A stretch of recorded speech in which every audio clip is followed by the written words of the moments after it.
Adelante, doctor Guillermo. Muy buenas noches.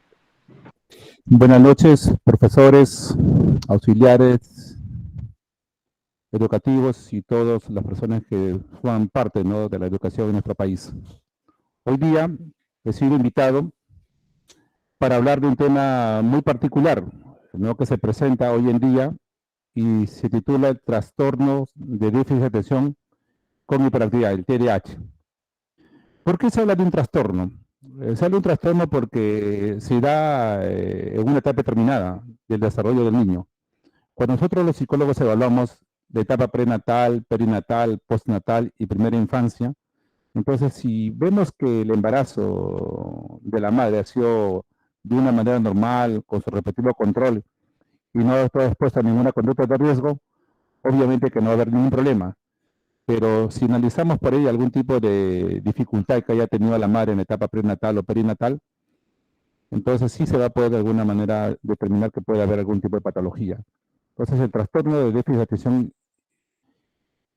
atención y hiperactividad es un trastorno que se realiza con problemas de atención, por problemas de concentración, está asociado también a comportamientos de impulsividad y todo eso determina el trastorno de déficit de atención por hiperactividad. Para primero abordar el tema, maestros, vamos a primero a presentar un video, ya van a visualizar un video donde podemos de manera muy didáctica darnos cuenta el comportamiento de este niño, ¿no?, de este niño de manera lúdica, y vamos a dar cuenta que si alguno de ustedes como maestros han tenido la experiencia de poder visualizar el comportamiento ya sea de un familiar, de un niño o de sus alumnos, si estos niños tienen estas características, estos que calzan, es un trastorno de déficit de atención por actividad. No confundir problemas de conducta, que es muy determinado, cuando el comportamiento o la dinámica familiar es un poco disfuncional, o el niño percibe su hogar desorganizado, sin tener una imagen con que identificarse, entonces se presentan los problemas de conducta. Muchas veces, muchas madres dicen, mi hijo es hiperactivo, pero no se dan cuenta que para que sea hiperactivo, tiene que cumplir con criterios. Tiene que tener problemas de atención, tiene que tener problemas de concentración, tiene que tener problemas de agresividad e impulsividad, y muchas veces está asociado a un déficit intelectual. Entonces, todos esos criterios estaremos hablando para que calcen el tema de hiperactividad.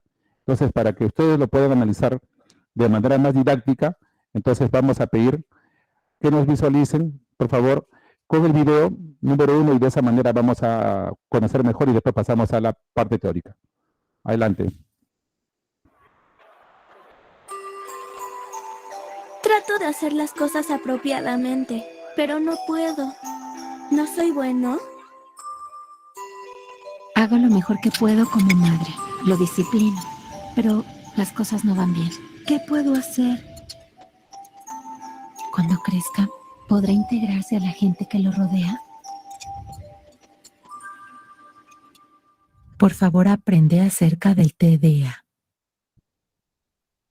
Pablito, levántate. ¿Te lo tengo que repetir todos los días? ¡Ya te oí! ¡Levántate, ahora! Pablito, apresúrate. ¿Ya estás listo para ir a la escuela? A ver, las materias de hoy son mate, japonés, música. ¿Necesito mi grabadora hoy? ¡Ah! ¡Pablito! ¿Qué? ¿Por qué estás leyendo esa historieta? Se te va a hacer tarde. Tu hermano ya se fue. Apresúrate. Estaba a punto de irme. ¡Hola! ¡Hola! Pablito, ¿no has olvidado nada hoy? ¿Olvidé algo otra vez? Las historietas no están permitidas en la escuela. Me la puso mamá. Me ayuda mucho. ¿Culpando a tu madre otra vez? Vamos a empezar el ejercicio. ¿Listos? Ahora. La respuesta a la primera pregunta es 52. Pablito. Segunda pregunta, 84. Pablito. Tercer Pablito, pregunta... cállate.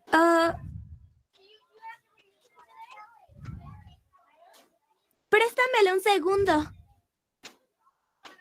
Solo si me la devuelves. Siempre pides cosas prestadas. Presten atención a la explicación.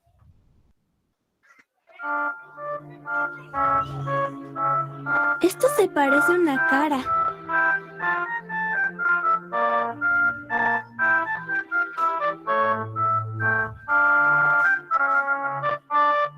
¿Qué estás dibujando, Pablito? Mire. Estamos en matemáticas ahora. Ups. ¿Por qué siempre pasa esto? ¿Por qué es tan diferente de otros niños?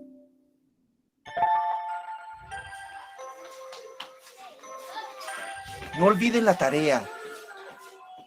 Levántense. Despídanse. Adiós. Adiós. Adiós. ¡Oh! Esta vez hagámoslo con una sola mano. Yo también. ¿Quieres tratar con una sola mano? ¡Yo también juego! ¿Es él otra vez? Sí, es él. Pablito, espera tu turno. ¡No seas malo! ¡Ey! ¡Es peligroso! ¡Miren, miren! ¡Miren, lo voy a hacer otra vez! No seas egoísta, basta ya. ¡Miren qué rápido voy! Pablito, es tan molesto. Otra vez, solamente piensa en él. Vámonos, chicos. Vamos a jugar a mi casa. ¿Qué pasó? ¿Por qué se van? Lo hice otra vez. Yo solo quería jugar con ellos. ¿Por qué no puedo congeniar con todos los demás? ¿Será capaz de integrarse con los demás?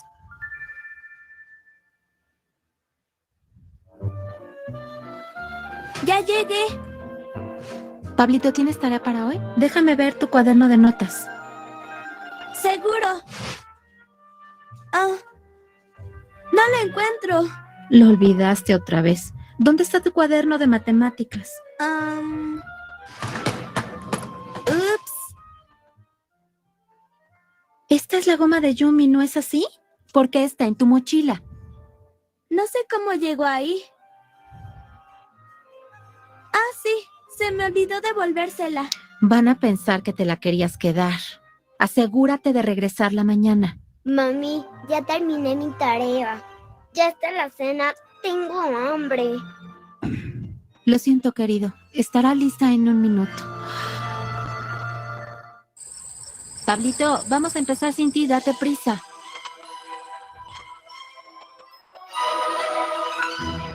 ¿Por qué siempre tienes que permanecer viendo la tele? ¿Por qué empezaron a cenar sin mí? Porque no parabas de ver la televisión. ¡Ey, Pablito! Lo que pasa es que nunca lo disciplinas. Pablito, estoy comiendo albóndigas sin ti. ¿Por qué estás viendo la tele? Ven a comer tu cena inmediatamente. ¿Por qué siempre me apagas la televisión? Porque es así una y otra vez. ¿Por qué siempre es a mí al que le dicen de cosas? Los educamos del mismo modo a los dos, porque son tan diferentes. ¿Qué puedo hacer?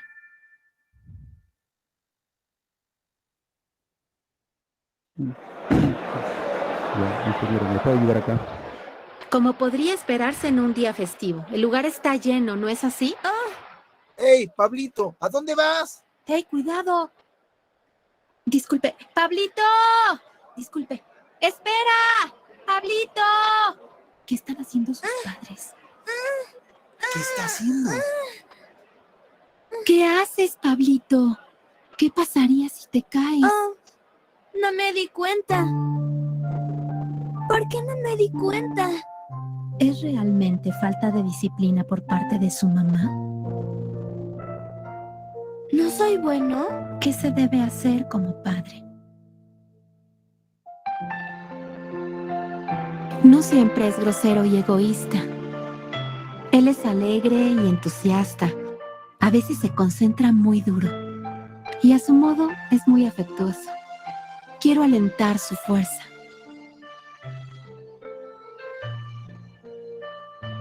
La correcta comprensión y las respuestas adecuadas son necesarias. Así todos podrán sentirse felices de estar en este mundo. En aras del futuro de la infancia, queremos que los vigilen amablemente. Maximiza el potencial de los niños con TDA. Por favor, comparte el sentimiento de los niños con TDA y Profesores, sus buenas noches. padres. Entonces, acá vamos de visualizar el primer video sobre la historia de Pablito, ¿no? Un niño que tiene el trastorno de déficit de atención con hiperactividad. Entonces, vamos a hablar sobre ese trastorno. Este trastorno consiste en una afección crónica que afecta a millones de niños en edad adulta. No solamente afecta a niños, sino también afecta también inclusive hasta la edad adulta. Entonces quiere decir que este trastorno o esta afección crónica es determinante en la infancia, pero se prolonga hasta la edad adulta. Entonces, este trastorno incluye una combinación de problemas persistentes tales como dificultad para mantener la atención, hiperactividad y comportamiento impulsivo. Comportamiento impulsivo quiere decir que puede haber también comportamiento agresivo. Entonces, esta performance está determinada por los niños que presentan trastornos de déficit de atención por hiperactividad. Y estos problemas son persistentes, significa que para poder diagnosticar, entonces tiene que cumplirse entre 5 o 6 criterios, ya sea en atención, en impulsividad, y tiene que permanecer por un periodo de 6 meses. Cuando vemos que este comportamiento es constante, entonces podríamos determinar que sí, estaría padeciendo un trastorno de déficit de atención con hiperactividad, el TDAH conocido. Vamos a conocer las causas. Actualmente no se conoce específicamente su etiología, no hay causas claras y las investigaciones continúan, pero no se determinan, ¿no? Se habla mucho que tiene que ver con un problema neurobioquímico a través de los neurotransmisores, que tiene que ver mucho con la dopamina, con la serotonina y otro neurotransmisor. El ser humano tiene 62 neurotransmisores, pero están hablando de que está relacionado mucho con el lóbulo prefrontal, que tiene que ver mucho con el comportamiento, pero todavía solamente está en investigación. En la próxima ponencia vamos a tratar de visualizar otro video donde describamos la función del cerebro y la función de esos 3 neurotransmisores que podrían estar comprometiendo al comportamiento del TDAH. Pero sí, no se conocen las causas de la etiología, pero sí podemos ahondar específicamente con algunos factores de riesgo. Los factores de riesgo están determinados por familiares consanguíneos en línea recta. Significa eso cuando a veces el ser humano o las personas nos involucramos, ¿no?, con parientes de primer grado, ya sean primos, cercanos o a otros familiares de consanguinidad en línea recta, entonces podría ser un factor determinado. O otros trastornos de salud mental, que puede ser esquizofrenia, puede ser psicosis, puede ser un trastorno obsesivo compulsivo, o un trastorno de taburete, algún tipo de trastorno generalizado del desarrollo puede de alguna manera, puede ser algún factor determinante, como factor de riesgo. Y muchos factores más. Exposiciones a toxinas ambientales. Sí, también es muy importante el factor ambiental, ¿no? Siempre se ha hablado, hace mucho tiempo recuerdo que muchas personas se oponían a que existan, ¿no?, las empresas mineras y que de alguna manera tenían que hablar cláusulas muy importantes porque lo primero que tenían que trabajar era cuidar, ¿no?, el tema del medio ambiente, ya que muchas veces los minerales, cuando se hace la extracción, de alguna manera también pues, las depuraciones se dan en los ríos y eso de alguna manera tiene partículas de plomo y se ha comprobado que las exposiciones a partículas de plomo, pinturas, ya sean toxinas, todo eso estar exponiendo a esos olores puede de alguna manera, pueden generar algún tipo de manifestación en este tipo de comportamiento en el TDAH. El consumo de drogas, el alcohol, el tabaquismo por parte de la madre durante el embarazo. Por eso se dice, ¿no?, que en la etapa prenatal es muy determinante, ¿no? La madre no debe consumir absolutamente alcohol, menos medicarse, ya sea por el dolor. También se ha comprobado directamente que el paracetamol es muy determinante y puede de alguna manera estar asociado también con el trastorno de déficit de atención con hiperactividad, este medicamento, el paracetamol. Y también cuando se da el nacimiento prematuro. Recuerdo hace muchos años, una paciente me vino a buscar porque su niña tenía hiperactividad, o sea, era una niña hiperactiva. Diagnostiqué los criterios, ¿no?, problema de atención, problema de concentración, problema de no tenía agresividad, pero impulsividad, y estaba asociada a un bajo nivel intelectual. Entonces sí tenía trastorno ¿no? de déficit de atención por hiperactividad. Pero también cuando le pregunto a la madre con respecto a esa etapa perinatal, me dijo que su niña fue 7mesina. Y yo le digo, ¿cuáles fueron las complicaciones del parto? No, me dijo, mi pareja me fue infiel, maestro sedujo a una alumna y tanto fue la indignación, la frustración, que yo anticipé, o sea, anticipé el nacimiento de mi niña. Busqué a un médico, no quería, me sentía mal, y interrumpí la gestación y forcé a que mi niña naciera antes de tiempo. Entonces, ya ves, fue una razón muy determinante y podríamos decir también riesgosa, donde una madre tal vez, sin importarle tal vez un poco ¿no? el riesgo en su niño, pensó más en su bienestar emocional, pero no en la niña, y como consecuencia, pues tuvo una niña prematura, y hoy en día la niña tiene 24 años y sigue presentando trastorno de déficit de atención con hiperactividad, y también, y por consiguiente también problemas de atención, porque su dificultad se ve presentado mucho en el tema del cálculo numérico. Ahora vamos a trabajar el tema de la afectación del TDAH. Entonces, ¿qué afectaciones en el ámbito ejecutivo del cerebro, ¿no? Es importante conocer las afectaciones en el cerebro. Nosotros el cerebro tiene dos hemisferios, el hemisferio izquierdo y el hemisferio derecho. El hemisferio izquierdo está relacionado mucho con la comprensión del lenguaje, con la asimilación del lenguaje. El hemisferio izquierdo está asociado con la memoria remota, con la asimilación de experiencias y con la predisposición para conocimiento general. Tiene que ver mucho también con la atención, la concentración, tiene que ver con el juicio, con la capacidad de criterio. Hay muchos factores que tienen que ver mucho con el tema del hemisferio izquierdo. Pero cuando hablamos del hemisferio derecho, su mismo nombre lo dice, ¿no? Es como si el hemisferio izquierdo fuera la teoría y el hemisferio derecho fuera la práctica.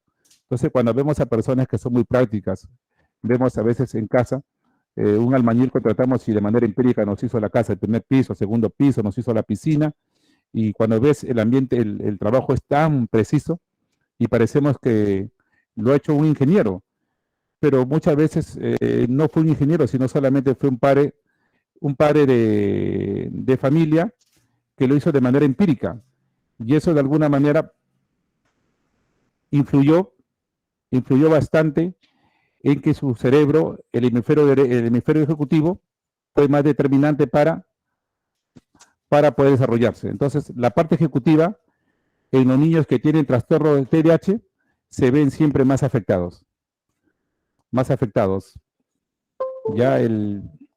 Entonces se ve y una de las afectaciones tiene que ver mucho con la activación.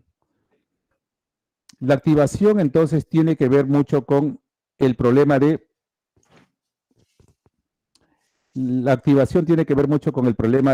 el niño con el TDAH. ¿Ya? Entonces estamos hablando entonces que el hemisferio izquierdo entonces tiene que ver con la teoría, y el hemisferio derecho que tiene que ver con la parte ejecutiva. Y esa parte ejecutiva es la que de alguna manera nos va a demostrar que uno de ellos es la activación. Vamos a ver algunas preguntas hasta el momento. A ver.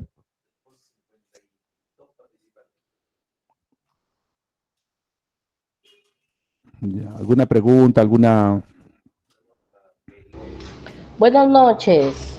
Ante todo, buenas noches. Bueno, yo sí he tenido un caso así con un niño de 3 años, habrá sido, pues, ¿no? Yo tuve un caso así que también en el colegio hacía esos mismos que ha hecho Pablito, ¿no? Y bueno, nosotros tuvimos que llevarlo también a un psicólogo, ¿no? ¿Y para qué? Nos ayudó bastante. Y el niño sí puso su empeño, todo eso. ¿Y para qué? Los padres de familia, al menos sus papás, nos felicitaron. Eso, bueno, ese es mi caso.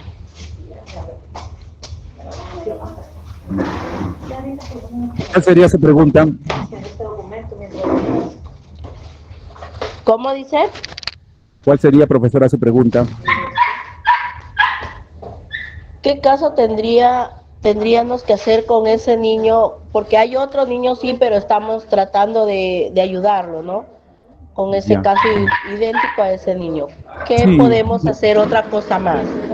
ya, lo primero que tenemos que hacer, profesora, sería primero buscar que pase por la evaluación de un psicólogo o un pediatra o la persona que esté capacitada para diagnosticar si realmente tiene el diagnóstico de trastorno de déficit de atención por hiperactividad. Entonces, si tiene ya el diagnóstico, entonces lo que buscaríamos es que haga su tratamiento para poder de alguna manera, pues, poder superar, ¿no?, su nivel de atención Claro, a un nivel, exactamente. ¿no?, más óptimo. Ya, gracias. Ya. ¿Otra pregunta por ahí, alguna otra inquietud? Todo normal. Está muy bonita la... Entonces, continuamos. Ujú. La afectación del trastorno de déficit de atención por hiperactividad, entonces afecta mucho a la parte ejecutiva, que es la parte que está relacionada mucho con el hemisferio derecho. Dice que falla mucho en el tema de la activación. Entonces a un niño con este trastorno le es muy difícil organizarse, le es muy difícil ver el horario y decir, bueno, tengo que meter en la mochila el cuaderno de matemática, el cuaderno de comunicación, sino muchas veces, a veces mete en la mochila un jueguito, ¿no? No se organiza, está pensando más en estímulos irrelevantes, no tiene la capacidad para priorizar y entonces no se activa mucho en el trabajo, entonces falla mucho a veces en la conducta constructiva. Otro antecedente también en el niño es su foco, mejor dicho, su nivel de atención, más que todo, no presta mucha atención y cambia su atención. Significa que rápidamente se distrae a cualquier estímulo irrelevante. Ante cualquier estímulo irrelevante, el niño se desatiende y por más que una persona intenta de alguna manera, ya sea con terapia, no porque buscar enfatizar en el nivel de atención, entonces es más bien estresarlo más. Hay que tratar de ver qué estímulos por la cual el niño se siente motivado y de esa manera podemos activar su nivel de atención. Con respecto también al esfuerzo sostenido.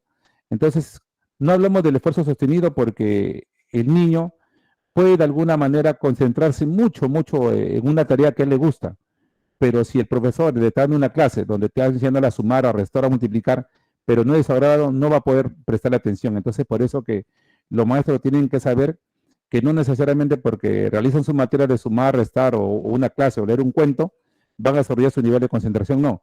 Primero tenemos que buscar si él se siente motivado o se siente grato con la lectura que él está de alguna manera leyendo. Y también porque su velocidad de procesamiento también es un poco lento. Con respecto también a las emociones, hay que tratar de manejar bien las frustraciones y regular las emociones porque el niño con trastorno de déficit y atención y hiperactividad es un niño que constantemente se mueve de su sitio, está inquieto y hay que de alguna manera hablarle con mucho tacto, diciéndole de que es importante que él guarde la atención, porque si él no guarda la atención, entonces va a ser muy difícil que podamos terminar la lección. Entonces, tener el tacto, el tino para que el niño pueda mejorar.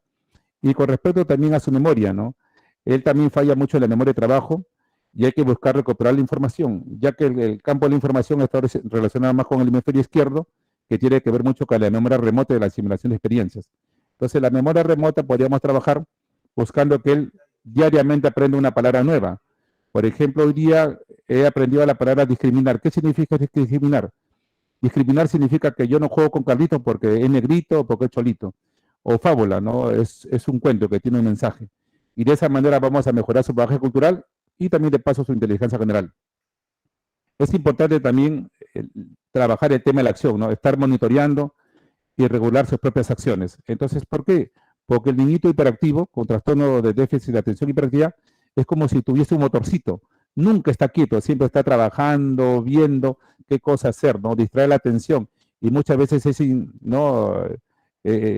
Se intromete o se de alguna manera no respeta el turno y está de alguna manera participando en un grupo donde tal vez él no ha sido aceptado todavía, ¿no? Él se adhiere sin de alguna manera darse cuenta que hay reglas de juego, ¿no? Eso es con respecto a lo que es las afectaciones en los niños que tienen ese trastorno. Ahora otro punto que vamos a analizar tiene que ver mucho con las complicaciones.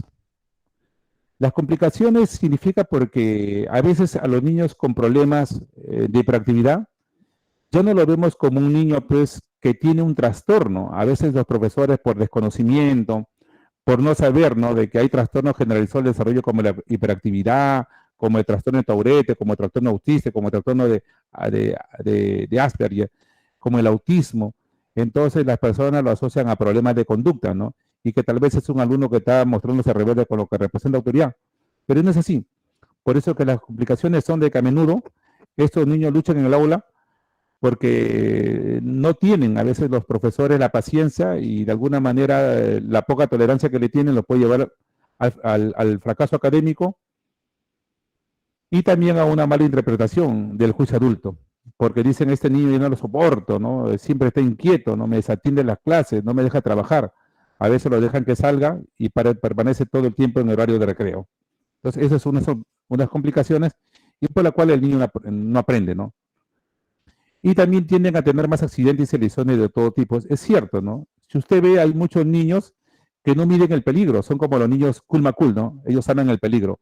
Se pueden subir a sub y baja, se pueden subir a un muro, pueden de alguna manera visualizar, ¿no? Entonces uno está desesperado, ¿no? Ahí se ve en la historia de Pablito, donde el niño se siente muy fascinado por coger un globo y se comienza a subir a la baranda, ¿no?, de un centro comercial.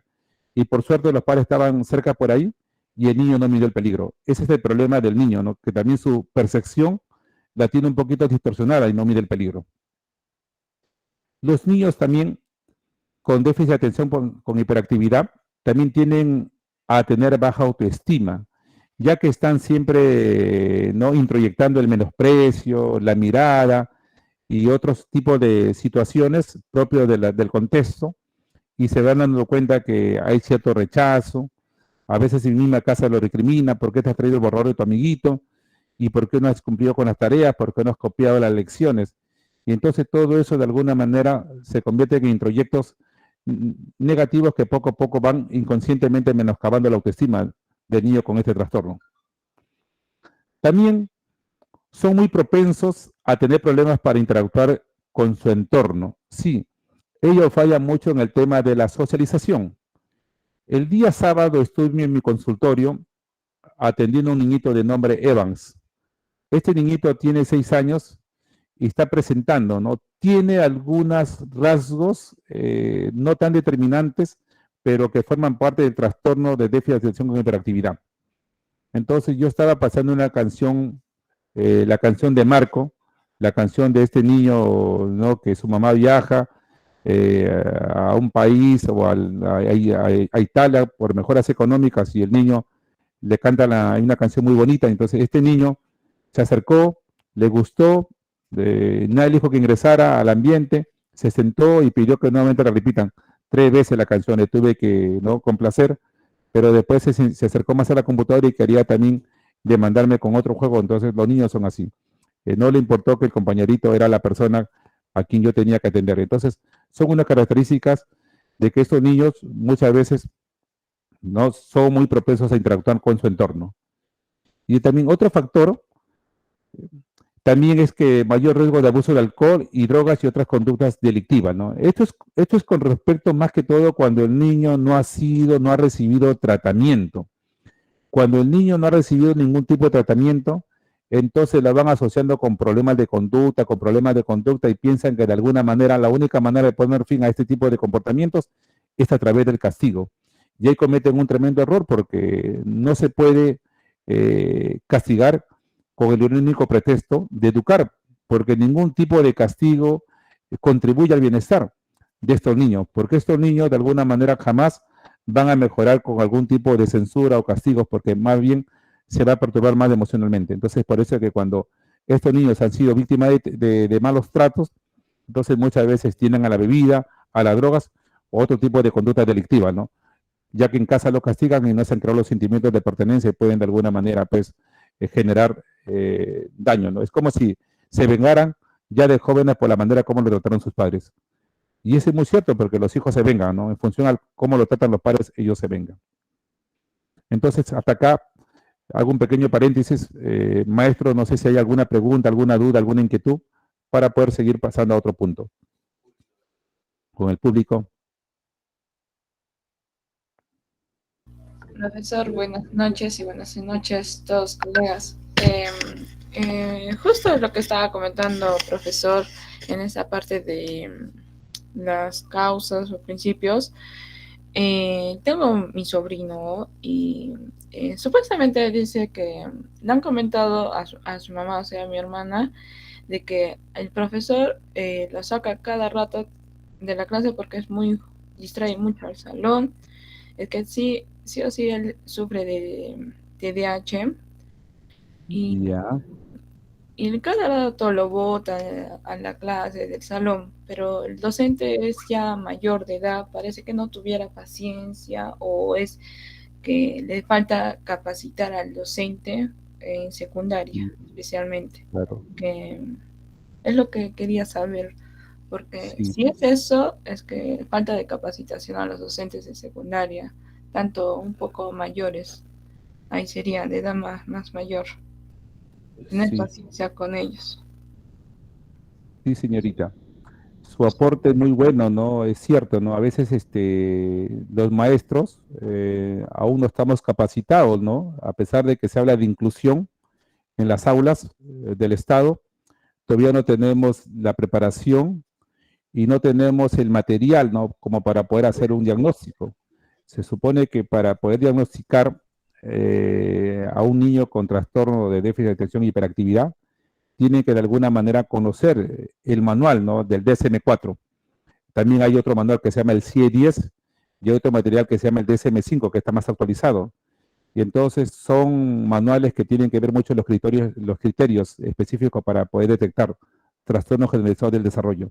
Entonces mi sugerencia sería, maestra, que usted con mucho tino, entonces busque de alguna manera decirle al maestro que derive, ¿no? A su sobrino o a ese alumno a un especialista, ya sea de una posta, a un neuropediatra, a un psicólogo o alguna persona que tenga, ¿no? La capacidad para generar diagnóstico.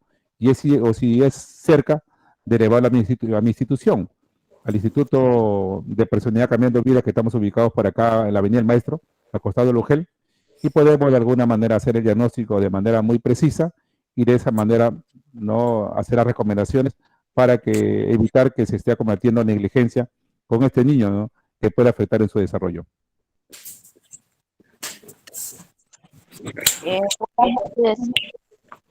Buenas noches, compañera, y buenas noches, profesor.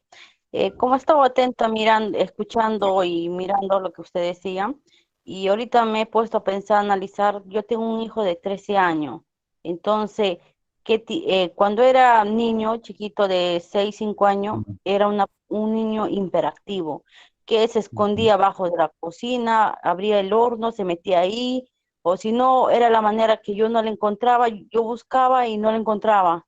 Entonces, ahorita estoy escuchando todo eso, entonces, cuando mi hijito iba al colegio, la profesora le daba cualquier cosa que se ponga a recortar o si no lo sacaba afuera.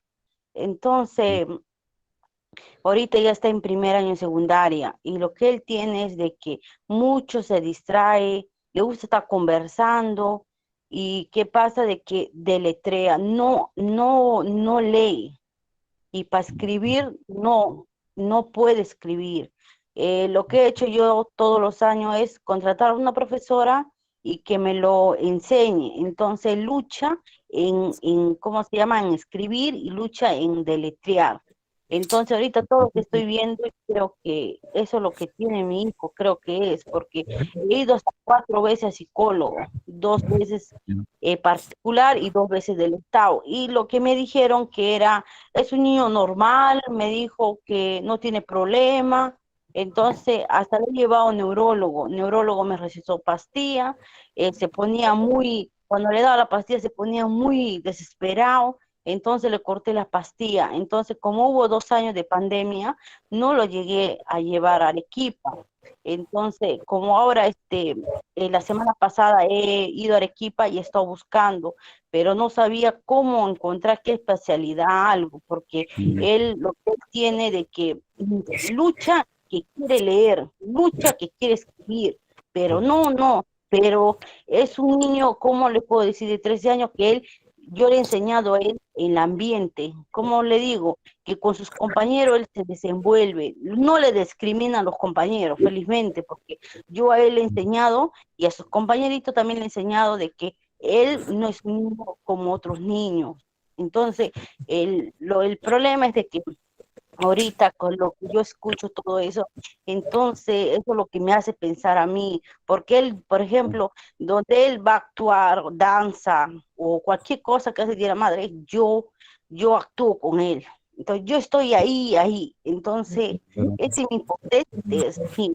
Porque ahorita me doy cuenta que mi hijo puede ser. Claro. Ya. Mire, profesora, madre de familia, yo le digo, sí, no es, yo sé que usted como madre se siente muy vulnerable porque siempre uno busca, ¿no?, el bienestar, ¿no? Y cuando un niño no rinde académicamente es como que nos afecta en el ego, ¿no? Como padres. Pero hay que darnos cuenta que todo hijo es inteligente, no hay hijo descartable, sino que no tenemos a la persona idónea que pueda de alguna manera trabajar con su niño. Estos niños necesitan tal vez un tratamiento especializado, ¿no? Si este niño tiene dificultad para aprender a leer o a escribir o al cálculo numérico, entonces el maestro tiene que aplicar, ¿no?, la herramienta de vida, ¿no? Si no aprende con el método A, bueno, tiene que aplicar el método B. Y si no aprende con el método B, el profesor tiene que crear el método C. La idea es de que el alumno se sienta, ¿no?, se sienta de alguna manera atendido, se sienta atendido, porque usted sabe de que diariamente vienen algunos a estudiar con traumas, con ansiedades, con miedo, con inseguridades. ¿Y qué hacemos los maestros? Tan solamente nos concentramos en transmitir conocimiento. ¿Y de la persona en qué momento abordamos, ¿no?, la situación actual, ¿no? ¿Por qué, hijito, no estás haciendo tu tarea? ¿Por qué es difícil aprender? Entonces, si nosotros abordáramos ese dolor, ¿no?, psíquico que puede estar pasando a su hijo, yo creo que seríamos maestros significativos. Entonces, hay que buscar, nosotros a través de esta institución podemos de alguna manera dar al final nuestro número telefónico y nuestro correo y podemos hacer un diagnóstico de manera virtual y podemos apoyarle, ¿no?, ya que tenemos especialistas en estos temas y podemos de alguna manera darle el apoyo y sobre todo ver que su niño sí, si él hacemos una evaluación, vamos a conocer su ritmo de aprendizaje y el pronóstico, ¿no?, que puede tener para su vida futura, porque es jovencito y va a depender mucho de la prevención que está en su debido momento. Está a tiempo porque es un jovencito. Ese sería mi aporte, profesora, madre de familia.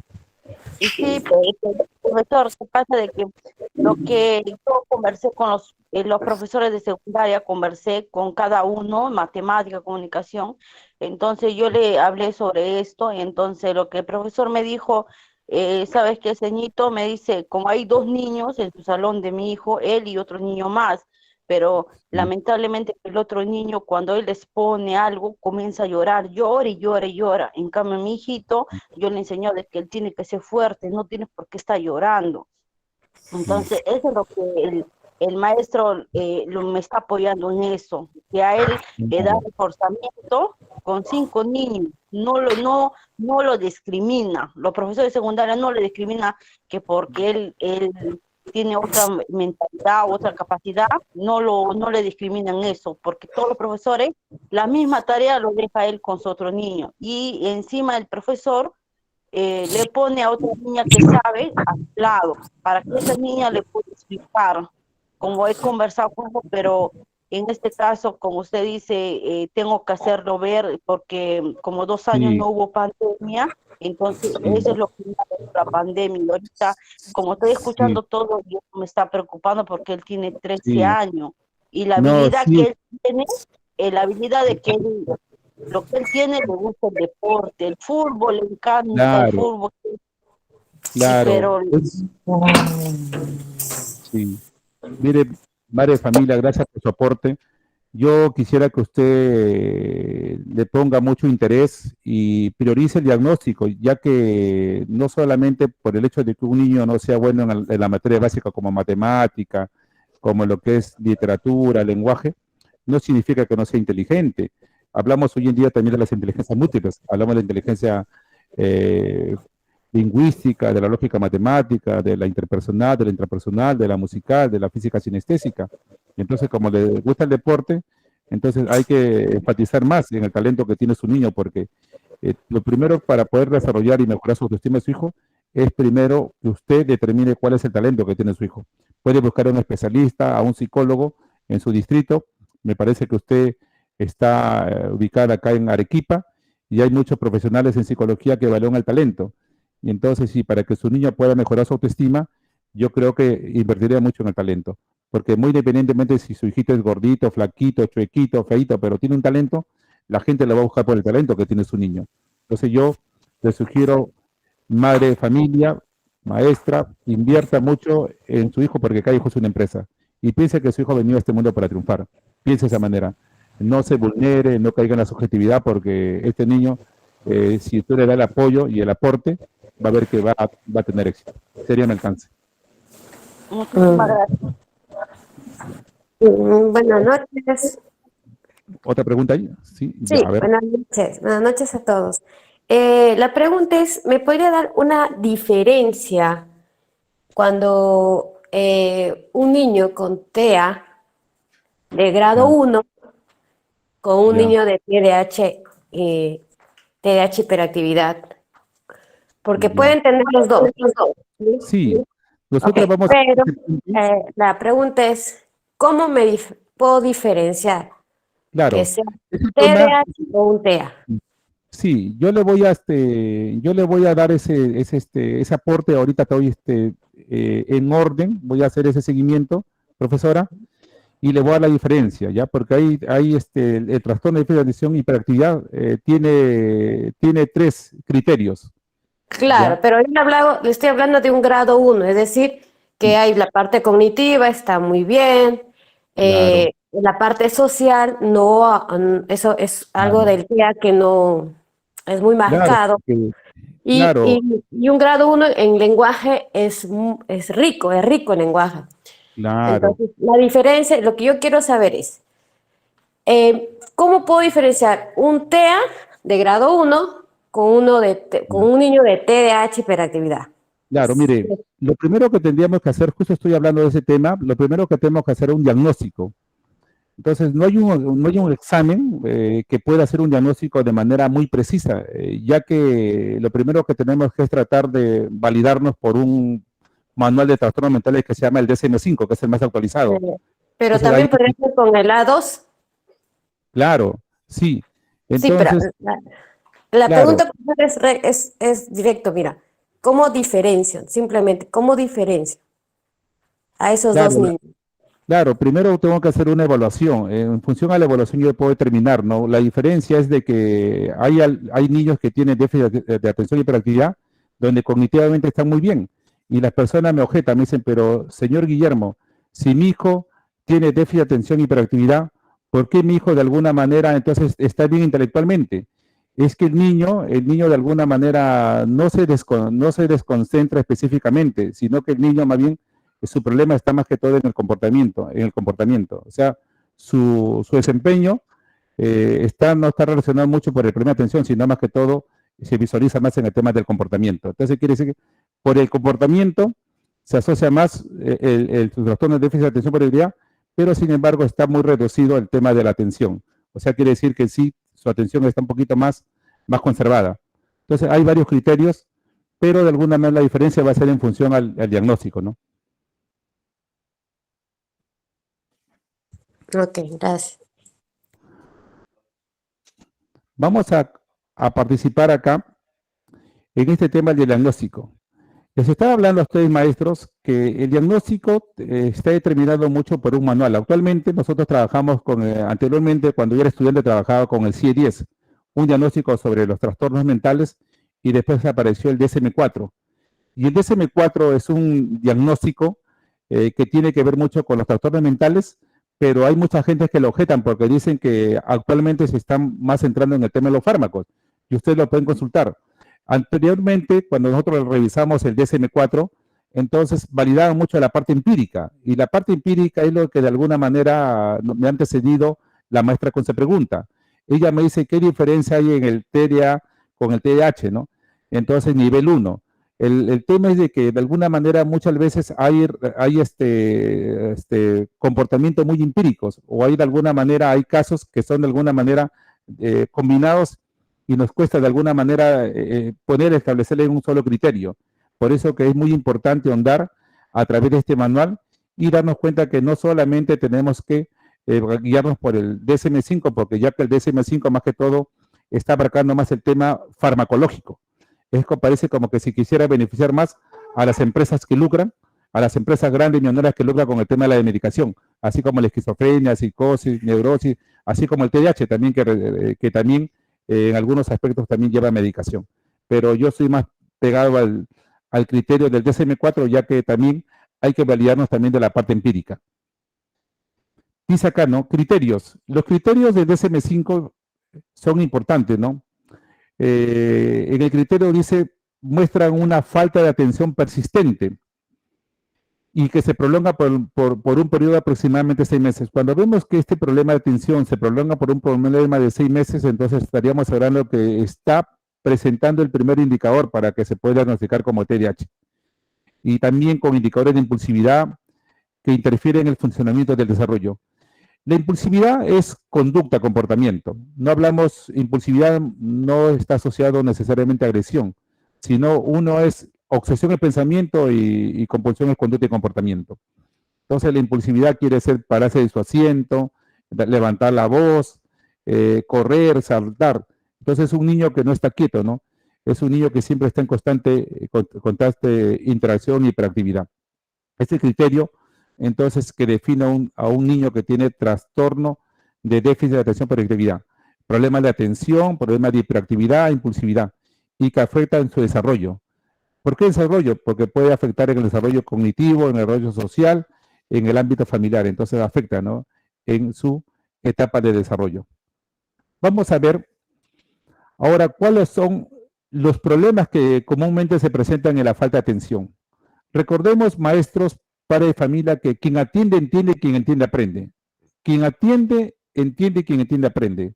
A veces, muchas veces estamos frente a la pantalla, o estamos frente al televisor, o frente a tus maestros, y a veces estamos en una posición de atención, pero muchas veces nuestra mente está en otro lugar.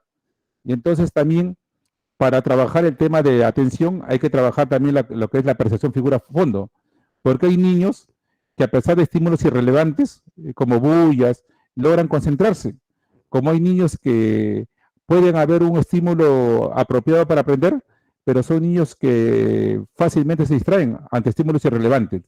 Entonces, por eso que dice a menudo quiere decir que es constante, no logran prestar adecuada atención a los detalles y comúnmente cometen errores y se descuidan mucho en sus actividades. Entonces, los niños, dice, a menudo cometen errores. No están en los detalles, no están presentes en la atención, no están presentes en el estímulo. Y eso es a menudo, es de manera constante. También tienen problemas para mantener la atención en las tareas, en actividades recreativas. A pesar de que es una actividad recreativa donde tenemos que participar, hacer un trabajo en grupo, entonces el niño mucho se distrae, ¿no? Se distrae, no logra de alguna manera sintonizar con el grupo, no logra sintonizar con lo que se quiere de alguna manera lograr. Entonces, para trabajar en grupo, tal vez a él es un poco difícil porque altera el orden cuando se quiere de alguna manera participar. Y también cuando uno le habla, le dice Pepito, ¿no? Y parece como que si no te escuchara, ¿no?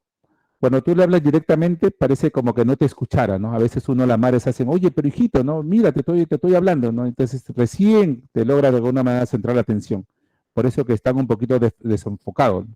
Ese es un problema que se presenta de manera continua. Y también no cumple con las instrucciones, ¿no? Las instrucciones, le dice, ya apaga ese televisor porque vamos a cenar, y no lo hace. Apaga la televisión y no lo hace, así como el video como visto de Pablito. Entonces la mamá tiene que pararse, cogerlo de brazo y llevarlo a la mesa, ¿no? Muchas veces no logran de alguna manera las instrucciones y también tiene problemas para organizar sus tareas. Quiere decir que falla mucho en el tema de la organización. Entonces yo creo que el tema de la organización, yo pienso que el tema de lo que es planeamiento escolar, yo creo que puede entenderse hasta el niño cuando tiene 6 años, 7 años, todavía el niño tiene pobre planeamiento escolar. A veces el niño no tiene todavía el ambiente apropiado, le cuesta, tiene que estar con el apoyo de sus hermanos, de los padres. Pero ya cuando un niño tiene 8 años, 9 años, ya tiene que tener planeamiento escolar, ya tiene que saber dónde deja sus cuadernos, sus materiales, su borrador, su trabajador, y en esa parte mucho falla, mucho olvida, o a veces pues, está de alguna manera distraído en otros estímulos y no cumple con el tema de organizar sus materiales. También le evita, se disgusta, muchas veces miente con el fin de realizar, ¿no?, otra actividad. Entonces, y también no logra concentrarse, no tiene la atención prolongada hacia un estímulo. Entonces, se le da la atención para un estímulo y no logra. Él puede de alguna manera estar pintando, puede estar dibujando, puede estar media hora y tú estás muy contento, pero ¿cómo si lo puede hacer acá? Pero vamos para algo que implica una nota y no lo puede hacer. Entonces, porque estos niños, cuando algo les llama la atención y se sienten muy satisfechos del estímulo, entonces pueden de alguna manera pues enfocarse más en ese estímulo. Y a veces también pierde cosas necesarias para sus actividades y sus para tareas, ¿no? No trae el borrador, a veces no copió la lección, se distrae con facilidad y se olvida, ¿no?, las actividades que tenía que realizar del día a día. Entonces, la atención del niño es muy deficiente su nivel de atención. Y muchas personas dicen, ¿cómo podemos de alguna manera trabajar el nivel de atención? Eso va a ser en función de alguna manera a los estímulos visuales o a los estímulos que se pueden emplear en casa para que él logre tener la atención debida. Otro punto también que se ve de manera muy constante es la hiperactividad y la impulsividad. Cuando hablamos de hiperactividad estamos hablando son conductas, son comportamientos, patrones que se dan en una dinámica familiar, en el contexto. Hiperactividad significa pues que hay, ¿no?, mucha energía. Se mueve nerviosamente o da golpecitos en la mesa o los pies, o muchas veces se retuerce en el asiento. Entonces es un niño que siempre está inquieto, ¿no? Yo he tenido la oportunidad de convivir con una niña de los 5 años y nunca estaba quieta. Tanto así que a veces la maestra hacía como una pequeña cárcel, así en L, pegado a la pared como para que la niña no pueda salir. Pero a pesar de ello, ella veía la manera de cómo no distraer a la maestra y salía por debajo de la carpeta. Entonces, ya eso hablaba de su hiperactividad. ¿No? Era una niñita muy inquieta. También deja su asiento en situaciones donde es importante, ¿no?, la atención merecida, donde es importante que ella esté haciendo una tarea, deja, y es muy difícil que ella espere sentada. Por más que uno le diga, mira, ahorita vuelvo, no te muevas de ahí, no lo va a hacer, ¿no? Porque su hiperactividad la lleva de alguna manera que constantemente se esté parando del asiento. Corre, trepa, situaciones donde no mira el peligro. Y eso se puede prolongar hasta su etapa de adolescente. Y no hay una sensación de quietud. O sea, le cuesta, ¿no? Hace un instante una madre conversaba y decía que su niño, ¿no?, tiene 12 años, está cursando el primer año de secundaria y es muy inquieto, le gusta el deporte, sale, juega. Y entonces no hay momento donde él pueda tener la sensación de quietud. Entonces es como si no conociera los límites para poder de alguna manera permanecer en calma. Es relacionado a su hiperactividad. Tampoco no puede participar y no puede jugar en actividades recreativas de manera tranquila. O sea, no hay momento de calma, ¿no? No puede estar en un momento tranquilo, siempre está subiendo, bajando, pateando. Parece como si liberara mucha energía, ¿no? Parece como si tuviera mucha energía. Es por eso que algunas personas a veces optan por algún tipo de medicación, porque no hay, para ellos, no conocen, como si no conocieran el cansancio. Y también hablan de manera muy excesiva. Los niños con trastorno y déficit de atención por irritabilidad también son muy verborreicos, son niños que mucho hablan, son muy argumentativos, insisten cuando hago con alguna temática, algún juego, cuando quieren de alguna manera que se les preste atención, insisten, no paran hasta que una persona termine cediendo. Y también son muy imprudentes, a veces sueltan una pregunta antes que termine la respuesta. Entonces uno le está conversando y ellos están respondiendo, ¿no? Entonces siempre son muy impacientes. Les cuesta esperar su turno. ¿No? Muchas personas dicen, ¿no? Pero ¿por qué no? A veces piensan que el niño no ha socializado, ¿no? Sí socializa, sino que no sabe socializar. Es importante socializar. Y socializar es a través del juego. El juego es universal y a través del juego donde se establecen las normas que van a regir la conducta del niño, ¿no? Y a través del juego uno aprende a esperar su turno. Uno puede jugar un ludo y un niño de 6 años o 7 años cuando pierde llora, desarma el juego, patea. ¿Por qué? Porque no tiene la capacidad para tolerar la frustración. Pero conforme va creciendo, se le va haciendo entender, entonces el niño aprende a esperar su turno, aprende a tolerar la frustración. En cambio, en el niño hiperactivo es muy difícil que lo pueda entender. Entonces, lo que tenemos que tratar es crear patrones comportamentales que se vayan adheriendo poco a poco a su desarrollo propio de su edad. Y también interrumpe. Es un niño que se intromete, no tiene la capacidad como para poder, empática, como para poder lidiar, pedir permiso. Y también se puede intervenir en conversaciones, en juegos. Como se ve, ¿no? en el video de Pablito, se ve de que los niños están jugando, son 2 niños, 3 niños y él interfiere. Se cuelga de la cuerda, salta y no espera el turno y nuevamente. Y le dicen, Pablito, pero déjame jugar, Pablito. Y a Pablito tiene que venir una persona adulta y retirarlo del juego para que los demás compañeros puedan jugar. Y eso hace que lo lleve a la enemistad, a cierto rechazo, a cierto comentario. Y muchas veces los maestros lo asocian a un problema de conducta, pero no saben que ese niño tiene un problema de hiperactividad. Hasta ahí, maestros, profesores, alguna pregunta, alguna inquietud, alguna duda. Yo tengo un caso. Buenas noches, profesor. Buenas noches. Sí. Buenas Buenas noches. noches. Buenas noches con todos los presentes. Soy Antonella Guzmán. Yo tengo un caso de un compañero que lo conozco desde prácticamente que tengo 9, 10 años. Actualmente ambos tenemos 20 años y es mi amigo desde el colegio y él tiene TDAH. O sea, Ya. todas las características que usted nos acaba de dar me hicieron acordar a él. O sea, él como que a veces interactuaba y a veces no. En sí era muy, muy inteligente. Es un chico muy inteligente, le gusta leer con distintas habilidades. Y lo que sí, vuelvo a recalcar, es que no se quedaba quieto y veía la manera de hablar, sea como sea, no se quedaba quieto, no podía tener tampoco quietas las manos.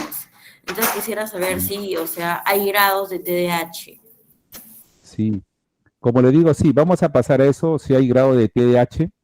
Y entonces, si eso se manifiesta, ¿no? Hay algunos especialistas que dicen que se diagnostica y se presenta antes de los 3 años y también antes de los 12 años. Entonces, hay muchas formas, ¿no? En el DSM-4 dicen que se presentaba a los 3, ahora lo han alargado hasta los 7 años. Dice que a veces uno está muy contento, bueno, mi hijo no presenta ese trastorno, pero a veces llega a 7 años y por ahí se comienzan a manifestar ese tipo de conductas, o tal vez también a los 12 años. Cuando yo veía la película o la serie El Príncipe del Rock, entonces veía pues su comportamiento excéntrico, su particularidad, su dinamismo, su energía de ese joven. Entonces, cuando reviso información, entonces llego a la conclusión de que ese personaje famoso tiene TDAH. Ya ves, si se puede ver fácilmente en su comportamiento, en su forma como realiza sus series, en sus personajes que desempeñan. Entonces, todo eso demuestra su particularidad, su personalidad. Profesor, Vamos a buenas ver. noches. Buenas Buenas noches noches. con todos. Yo tenía una interrogante.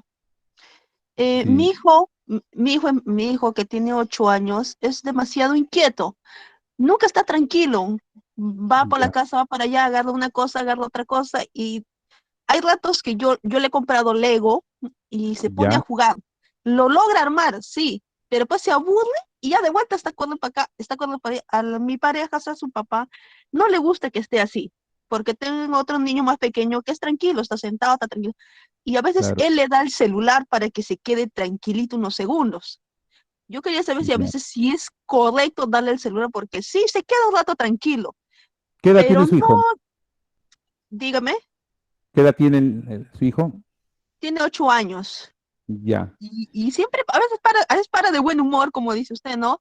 pero a ratos Sí, también su frustración será tanto que ya empieza a enojarse, empieza a desquitarse y a veces está golpeando la mesa y se enoja y me dice, estoy aburrido y se va renegando a otro lado. Y a veces claro, yo ya no, a veces no sé qué hacer con claro. él, porque Yo a veces el pienso, profesor claro, me ha llamado la atención porque no está tranquilo en clase y no presta atención, dice. Se le- retrasa demasiado, dice. claro, cuando el Ujú, niño habla, ¿no? Estoy aburrido, usted sabe que los niños tienen mucha expansión vital, tienen mucha energía. ujú. Entonces el papá le compra el Playgo y entonces lo desarrolla y su cognición es más que ese estímulo, ese juego. Entonces busca mayor estímulos, busca desarrollar más su capacidad cognitiva. Y entonces por eso que le dice a la mamá o al papá, es que me aburro, ¿no? Yo creo que Sí, sería muy bueno buscar actividades que tengan que ver mucho con actividades culturales y recreativas, donde pueda desarrollar más, ¿no? Y gastar energía en lo social, ya que los estímulos visuales ujú. rápidamente los asimila y quedan después desfasados, ¿no? Entonces le compran un Playgo y lo realiza y después ya no le resulta nada interesante, pero a través del juego, donde le gasta energía, puede ser de alguna manera algo que lo pueda ayudar más a canalizar esa energía que tiene y lo que se denomina expansión vital, ¿no? Yo creo que hay que desarrollar más espacios donde él juegue más, interactúe, socialice, para poder de alguna manera no esté expresando aburrimiento en casa, ¿no? Yo creo que Sí, influiría solo mucho. que lo malo es que él no puede hacer muchos amigos. Yo no sé cómo le haría para esos amigos porque él es demasiado Claro, movido. hay que trabajar habilidades sociales, hay que trabajar habilidades sociales para que pueda de alguna manera poder interactuar con otros niños y eso puede ser la forma donde él pueda de alguna manera pues, sentirse mejor y también los padres, ¿no? Porque hay que buscar más que su niño socialice. Cuando más socialice va a ser más inteligente. Ok, profesor, gracias. Ya. Vamos a seguir. Dice acá, en el manual de SM4 también dice que no solamente los niños con trastorno de déficit de atención y hiperactividad, no solamente tienen que tener problemas de atención, problemas de hiperactividad e impulsividad, sino también hay otros síntomas, ¿no? Que pueden cumplir otros criterios, ¿no? Dice que estas indicaciones, dice que también pueden de alguna manera interpretarse o diagnosticarse y muchas veces se manifiestan a través de tres criterios, a través de tres características muy particulares por las cuales se diferencian el trastorno de déficit de atención y hiperactividad. Dice también que el trastorno de déficit de atención con hiperactividad también tiene otra explicación, ¿no? Que también se pueden asociar a otros trastornos mentales, como el trastorno de humor, el trastorno de ansiedad, el trastorno disociativo, trastorno de personalidad y otros trastornos o episodios como esquizofrenia o trastornos psicóticos, pero de alguna manera se pueden terminar asociando. Y también tiene su base genética que lo vamos a ver en la próxima semana o la siguiente semana cuando hablemos sobre el tema del tratamiento ya. Dice los especialistas que se pueden ver tres tipos de TDAH, tres tipos. Ya, uno es el trastorno de déficit de atención y hiperactividad, donde prima más la hiperactividad y la impulsividad, donde prima más la hiperactividad y la impulsividad. Dice que en este diagnóstico se aprecia más en la etapa escolar. Hay mucha hiperactividad e impulsividad, pero se aprecia más en la etapa escolar y se exterioriza de forma más pasiva. Entonces, de más pasiva. Entonces, uno va a la escuela y hay noticias. Dice, señora, su hijo mucho se distrae en clases, no es muy hiperactivo e impulsivo, pero se ve más en la etapa escolar. Quiere decir que no se ve tanto en la casa, sino en la etapa escolar, pero de forma más pasiva, de forma pasiva. No es tan notoria como, como el otro tipo. Entonces acá una forma notoria, pero dice que es más notorio en la etapa escolar. Entonces cuando va a la escuela es donde se ve más ese tipo de conductas. Ese tipo de conductas tal vez porque le está costando socializar, le es muy difícil y por eso presenta más su apreciación más notoria, pero es los criterios de impulsividad y lo que es hiperactividad. Después hay otro tipo donde se da el trastorno de déficit de atención y hiperactividad, pero donde mayormente prima la impulsividad. En el otro primaba la hiperactividad y la impulsividad, pero hay un criterio donde solamente prima la impulsividad. Entonces, esto se prolonga más que todo en conductas cotidianas. Entonces, estas conductas de impulsividad se presentan más que todo de manera cotidiana y son muy observables, ¿no? Ya terminó discutiendo con el niño, se empujaron. Entonces presenta más que todo conductas que tienen que ver con la conducta cotidiana y se manifiesta con muchos índices que tienen que ver mucho con la memoria, pero no por la hiperactividad. Entonces su nivel de memoria es un poco baja, pero muchas veces las personas piensan que es por la hiperactividad, pero no es por la hiperactividad, porque hay niños que son hiperactivos y están captando. Hay niños que pueden estar jugando abajo de la mesa y te responden. Entonces, pero en este tipo están hablando de que no deben asociar que su hiperactividad está determinado porque como juega se distrae, entonces no atiende, y no es así. Sino que el niño puede estar jugando, interactuando, pero tiene la capacidad para retener la información. Por eso que cuando yo hago evaluaciones, entonces con niños con TDAH, hay niños que tienen una inteligencia que está por encima del normal promedio. Entonces están por encima del coeficiente intelectual 100. Pero hay niños que sí, de alguna manera, están bajo del nivel normal, están por inferior al promedio. Y había otro tipo, que es el tipo combinado, ¿no? El trastorno de déficit de atención, pero de tipo combinado. Y entonces acá habla de combinado porque prevalece, es predominante la hiperactividad. Y no está afectado mucho prevalece más la hiperactividad en magnitud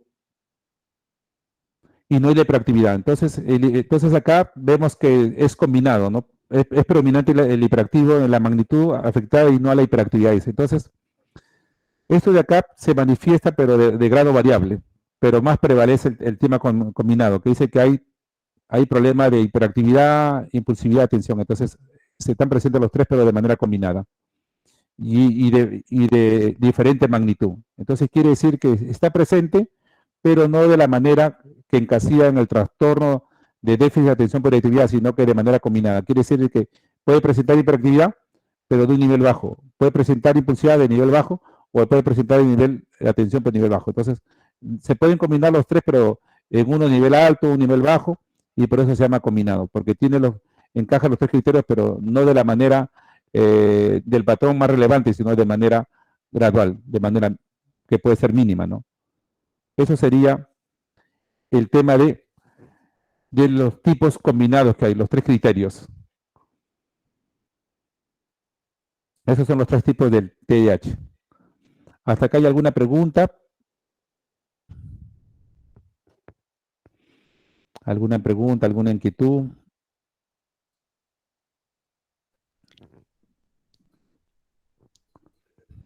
Ya. Vamos entonces ahora a trabajar el tema de la prevención.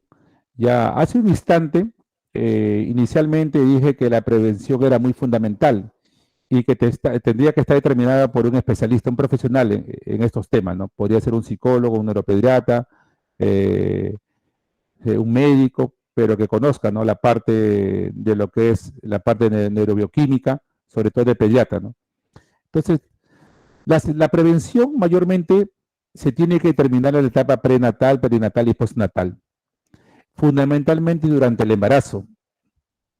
Entonces tenemos que evitar cualquier riesgo que pueda dañar el cerebro del niño, cualquier riesgo, ¿no? Que tiene que ver mucho con el alcohol, con el cigarro, con algún tipo de problema que tenga la madre y donde haya recibido medicación, sobre todo con el medicamento que se llama paracetamol. Entonces, es muy importante entonces tener mucho cuidado en la etapa prenatal, que implica los 3 primeros meses. Entonces, es por eso, ¿no? Yo he tenido muchas madres que he visto que los 3 primeros meses son muy cuidadosas. No quieren ingerir cualquier tipo de alimento, menos medicarse, ya sea tal vez a que sea por dolor de muela, no quieren medicarse. pero también he visto a muchas madres irresponsables que consumen alcohol, fuman cigarros, y todo eso de alguna manera puede terminar afectando en el desarrollo del niño. Y también dije, también hace un instante, proteger al niño de contaminantes y toxinas, ¿no? Ya sea pintura, muchos estímulos visuales, o tal vez algún lugar donde hay fumigaciones. Entonces, cualquier tipo de producto contaminante, entonces no debe de alguna manera la madre exponerse. Y también limitar el tiempo frente a las pantallas, ¿no? No hay que trabajar, no hay que buscar que el niño, ya una vez que el niño está, ¿no? Ya ha nacido en este mundo, no hay que tratar de que esté expuesto a ningún tipo de estímulo visual, ¿no? A veces vemos a veces los padres con el fin de que nos dejen almorzar o que nos dejen un poco tranquilo en casa, a veces le damos los estímulos visuales, ¿no? El celular, y a veces el niño no lo ve, ¿no? El celular de una manera, al menos a una distancia, al menos donde no pueda ser afectado. A veces el niño lo tiene muy frente a sus narices y eso también puede afectar. Así dicen los especialistas. Por eso, y sobre todo el tiempo de exposición. Hay que darle un tiempo que sea acorde, puede ser 20 minutos, media hora, pero no que sea de exceso prolongado. De exceso prolongado. Ahora vamos a ver otros puntos que tienen que ver mucho con las afecciones coexistentes. Con las afecciones coexistentes. Entonces, ¿por qué hablan de afecciones coexistentes? Porque los trastornos generalizados del desarrollo, entonces pueden de alguna manera complicar y pueden de alguna manera asociarse, ¿no? En un diagnóstico diferencial con otros tipos de trastorno. Entonces, por eso que los trastornos, dice, pueden causar, ¿no? El TDAH no causa, dice, el trastorno de diferenciación no causa otros problemas psicológicos o desarrollo, pero puede generarle mayor propensión o sea, puede predisponerlo, ¿no? A que pueda de alguna manera generarse algún tipo de trastorno. Entonces dice el trastorno de conducta. ¿Por qué trastorno de conducta? Porque cuando un niño que tiene trastorno de déficit de atención e hiperactividad, entonces, y los maestros o los padres no diagnostican y no saben que su niño tiene ese trastorno, entonces lo asocian a un problema de conducta y muchas veces lo terminan castigando, lo terminan exponiendo a ciertas humillaciones y el niño se va creciendo un poco rebelde, con cierto grado de hostilidad, no dirigido exclusivamente a los padres, sino a la vida en general, y va creciendo mostrándose muy rebelde con todo lo que representa autoridad. Y entonces, y ahí aparece un trastorno nuevo que se llama el trastorno de la conducta de oposición desafiante. Y ese es un diagnóstico que está consignado en el DSM-5, en el DSM-4 y en el CIE-10. Entonces quiere decir que sí existe un diagnóstico que se llama trastorno de la conducta de oposición desafiante. Ese es un trastorno. Y podemos de alguna manera podemos encontrarlo. Yo he tenido hace 2 meses, he diagnosticado a un niño de 10 años que se muestra extremadamente desafiante, ¿no? Trata mal a la maestra, le insulta, ha tenido la intención de agredirle en 2 oportunidades. Entonces, cuando hemos venido, los padres hemos hecho un diagnóstico y hemos llegado a la conclusión que tiene ese trastorno. Entonces, he estado recibiendo terapia, ¿no? Por un buen periodo de tiempo, ¿no? Me parece 3 meses. Ya ha logrado de alguna manera, pues, mejorar, ¿no? Después, también otra propensión que puede generar el trastorno de déficit de atención por hiperactividad es el trastorno de regulación disruptiva del estado de ánimo, ¿no? Entonces quiere decir que el niño también afecta mucho su estado de ánimo. Entonces quiere decir que su estado de ánimo es muy variable, ¿no? Es muy variable, se comporta de una manera un poco oposicionista, a veces un poco negativista, a veces también su agresividad muchas veces se presenta de manera ¿no? Subyacente. Quiere decir que no se va necesariamente a la mano, sino se vuelve posicionista o intencionalmente no quiere hacer su tarea como un modo de alguna manera ¿no? de incomodar, de fastidiar a sus seres queridos. Otro problema también que puede de alguna manera generar la propensión de trastorno de déficit de atención por actividad es que si no le prestan la atención debida, hace un instante la madre participó y dijo, no, mi hijo tiene 11 años, está cursando el primer año de secundaria y está teniendo problemas a nivel de aprendizaje. Y su problema de aprendizaje no pueden estar determinados necesariamente porque no tengan la capacidad, sino que en su debido momento no se le ha brindado la estimulación temprana, ¿no? Entonces el niño cuando va a primer grado tiene que tener el aprestamiento y sobre todo lo más importante que es la psicomotricidad. La psicomotricidad está por encima de la inteligencia general, lo que es, ¿no? Percepción figura a fondo, lateralidad, todo lo concerniente a lo que es psicomotricidad es muy determinante para que el niño sea inteligente, porque la psicomotricidad está por encima de la inteligencia general. Y de ahí pasamos a lo que es, ¿no? Aprender lo que es lectura, escritura y cálculo. Entonces, cuando el niño no tuvo la base en la primaria, en sus primeros años de vida, cuando el inicio escolar, entonces va a presentar problemas de aprendizaje. Puede presentar déficits, pero cuando no se le da la atención a tiempo puede presentar problemas de aprendizaje. Y para que pueda presentar problemas de aprendizaje tiene que tener problemas en el área de conocimientos generales, en el área de aritmética, cálculo numérico y en el área de vocabulario. Entonces que evalúe inteligencia general. Entonces si nosotros vemos que un niño tiene problemas en lo que es conocimientos generales, le preguntamos a un niño, a ver, de 7 años, a ver, ¿cómo se llama este dedo? Y el niño dice pulgar. ¿Cuántas orejas tienes tú? 2. ¿Cuántas patas tiene un perro? 4. ¿Cuántos días tiene a la semana? 7. ¿Qué mes sigue después de marzo? Abril. Entonces el niño contesta, de las 5 o 6 preguntas o 7 preguntas, el niño contesta 7, 8, estamos hablando que tiene buena predisposición para el general. Pero si le preguntamos al niñito, ¿cómo se llama este dedo? No responde. ¿Cuántas orejas tiene? Tienes 2. ¿Cuántos días tiene a la semana? No sabe. ¿Qué mes sigue después de marzo? Y no responde. Entonces podríamos hablar que ahí hay problemas a nivel de lo que es conocimientos generales. Y si hablamos cálculo numérico, si yo parto una manzana por la mitad, ¿cuántos pedazos obtengo? Te dicen 2. O si yo compro 6 soles de pan y pago con un billete de 10 soles, ¿cuánto recibo devuelto? La respuesta es 4 y no responde. O yo tengo 12 periódicos y vendo 5, ¿cuánto me quedan? 7. Y el niño no va respondiendo porque ya tiene 7, 8 años, pero podría responder a su edad. Entonces ya vemos que hay 2 áreas que están en déficit, que tiene que ver mucho con aritmética, cálculo numérico. Y la tercera, ¿no? Ponemos ahí que describa, ¿no? Defina qué cosas es abecedario, qué entiendes por unir, qué entiendes por fábula, qué entiendes por niño educado. Y si no logra describir esas palabras para la edad que él tiene, entonces con esas 3 áreas podemos determinar que tiene problemas de aprendizaje.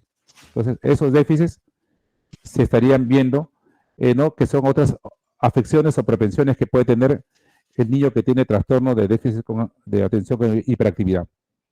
Y también trastornos por abuso de sustancias, ¿sí? También hay trastornos de pica, donde el niño a veces no tiene la capacidad como para discriminar qué cosa es comestible para él, ¿no? Yo he estado un poco preocupado en estos días porque tengo un sobrino a quien quiero mucho, Renatito Peisoto. Entonces ha celebrado su cumpleaños el 27 de este mes de septiembre, lo hemos hecho el día 25, creo que ha sido domingo, y tiene mucho regalo, muchos jueguitos, todo, pero había unas pinturas que son como masas elásticas, y he estado jugando, amasándolo, y de un momento a otro, pues hemos visto que como tiene la particularidad, parece que fuera una masa elástica, como un dulce, se lo ha estado comiendo, y al rato se está sintiendo mal, se enfermó de su estomaguito. A buena hora que los padres se percataron, ya bueno, un poco de la tarde, pero menos mal que no esperemos que no le afecte, ¿no? ¿No? Porque eso de ahí debe tener algún tipo de toxina, o no sé, esperemos que no, y porque eso también puede afectar. Entonces, por eso que los niños muchas veces pasan por trastorno de pica porque no tienen la capacidad para discriminar, ¿no? Cuando algo es comestible, ¿no? Por eso que hay que estar muy pendiente de lo que se llevan los niños a la boquita, ¿no? Después también tiene trastornos emocionales como ansiedad y trastornos con el estado de ánimo. Entonces sabemos que la ansiedad es un desgaste de energía mental, es algo que nos genera tensión, miedo, preocupación, pero muchas veces las ansiedades que son propensas mayormente son ansiedades de los padres, no son ansiedades contagiosas. A veces una madre adultamente temerosa que le tiene miedo al esposo, una madre que ha llevado el embarazo con temor, con factores de riesgo, una madre que ha tenido preeclampsia, una madre que a lo mejor ha tomado algún medicamento, ha querido interrumpir no sé, el embarazo, no sé, muchos factores. Entonces esa madre de alguna manera puede, pues, haber generado un cuadro de ansiedad. y si no estuvo tranquila todo el embarazo, entonces puede el niño nacer con una ansiedad contagiosa. Y esa ansiedad contagiosa puede de alguna manera ser el inicio de algún tipo de trastorno de conducta en el niño, porque recordemos que la ansiedad es la raíz de la patología. Entonces, sí, para eso tenemos que evaluar a los padres, ¿no? Para ver qué tipo de ansiedad tienen. Si es una ansiedad realista, que puede estar determinado por un tema de salud, por un tema económico, dinámica familiar, puede ser una ansiedad neurótica, porque estás pensando mucho en tus preocupaciones neuróticas, deudas, nombramiento, no sabemos, eso es una ansiedad neurótica, ansiedad situacional ante una determinada situación, ya sea para exponer, cuando llega la persona, cuando llega el padre a casa, o cuando te toca exponer, son ansiedades situacionales, ansiedades conflictivas contigo mismo, ansiedades traumáticas, y muchos tipos de ansiedades. Y esas ansiedades de alguna manera también son propensos de alguna manera a generar otro tipo de trastorno en el niño. Y después también hablamos de trastorno autista, ¿no? Y eso es un trastorno ya muy particular, más complejo, que tiene que ver mucho con el tema, ¿no? del comportamiento, ¿no? El niño muchas veces no tiene esa percepción como para poder discriminar, como para poder observarte, tiene rituales, entonces también es un trastorno generalizado del desarrollo y que también tiene magnitudes, ¿no? Que es el espectro autismo, el Asperger y otros factores ¿no? que también afectan en el desarrollo y que también se pueden de alguna manera clasificar. Y también los tics nerviosos o síndrome de Tourette, ¿no? También los tics nerviosos que a veces que pueden ser de mano, que pueden ser de vista, que pueden ser de los pies. Entonces, esos tics también están asociados muchas veces por agentes estresores y tienden a atenuarse, ¿no? Cuando se produce algún tipo de ritual, ¿no? Ya sea cuando la persona cosa o cuando la persona conversa. Entonces tienden a atenuarse esos tics y tienen que ver mucho con trastornos emocionales. Entonces son algunas afecciones consistentes. Y ya por último, ya pasamos a lo que es la parte de lo que es la epidemiología, ¿no? No sé si hasta hay alguna pregunta, estamos con tiempo todavía. Si hay preguntas, a ver.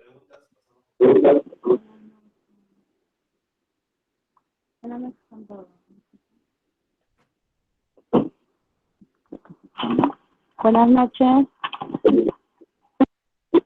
Buenas noches. Buenas noches, con todos los presentes. Yo quisiera preguntarle, ¿no? ¿Qué se puede hacer o qué consejo me podrían dar con el tema de trastornos por conducta y por deficiencias de aprendizaje? Y yo soy promotora de un promedio acá en mi distrito y tengo pues alumnitos de esa que se está describiendo de los trastornos y no sé, quisiera saber algún consejo y qué medidas podría tomar yo como estoy cumpliendo como rol de docente. Yo soy auxiliar básicamente. Muy bien, profesora, gracias por su pregunta. Sí, es muy importante, ¿no? Cuando una persona dice, no, si nosotros de alguna manera queremos mejorar la autoestima de un niño, entonces tenemos que trabajar mucho con el tema de lo que es el abordaje, ¿no? Ya sea en la escuela. Usted sabe de que la autoestima de un niño se forma en el hogar, en función al cariño, aliento o desaliento que el niño recibe de su entorno. Entonces, si en casa no tiene el amor, la atención, el cariño, entonces sería muy importante que lo tenga en la escuela. Por eso es muy importante, ¿no? La atención que tiene, ¿no? Muy cercana a maestros, tutores. Entonces, aquellas personas que tienen un contacto muy estrecho con el niño, entonces tienen que saber trabajar el tema del problema de conducta. Entonces, muchas personas piensan de que problema de conducta es sinónimo de sanción y castigo, pero no es así. Más bien debería ser una forma de aprendizaje social. Yo como psicólogo diariamente recibo problemáticas y muchas personas vienen con su niño de 10 años, 12 años, 6 años y dicen, mi hijo tiene problemas de conducta, quiero que usted me apoye. Pero no saben los padres que la única manera de poder ayudar a un niño es ayudando a sus padres, porque son ellos quienes inconscientemente transmiten sus estados de ánimo, porque los hijos vienen a hacer cosecha de papá y cosecha de mamá. Entonces usted como maestra lo que tendría que hacer es poner mucho énfasis en la dinámica familiar. ¿Qué está pasando con este niño, ¿no? Y cuál es el modo de relación que están teniendo los padres. Si están unidos por amor, por cariño, por costumbre, por la manera como se atraen sexualmente, por dependencia, si los padres están separados, si viven en la casa de un familiar en calidad de llegado. El ambiente es muy determinante para poder analizar la conducta de ese niño. Entonces, porque si nosotros solamente sancionamos al niño, no estamos solucionando absolutamente nada. Entonces, el niño solamente es el chivo expiatorio. Entonces, por eso que maestra, yo le sugiero que usted sea muy enfática con los padres y que le diga que los problemas de conducta de los niños son una respuesta de que algo está mal en casa.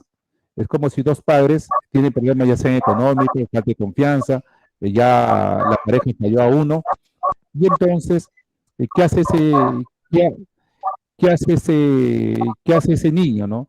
No tiene la edad suficiente como decir, papá, dejen de pelear, papá, ¿por qué se portan mal? El niño, como no tiene recursos, va a utilizar su cuerpito, va a utilizar su cuerpito como un vehículo, tan solamente para manifestar síntomas. Puede presentar problemas de conducta, puede presentar problemas de aprendizaje, se puede empezar a orinar, y tan solamente con ese comportamiento es una muestra de que algo está mal en casa. Entonces, eso sería mi respuesta para usted, maestra, para que pueda derivar a especialistas y para que usted también pueda dar un aporte, ¿no?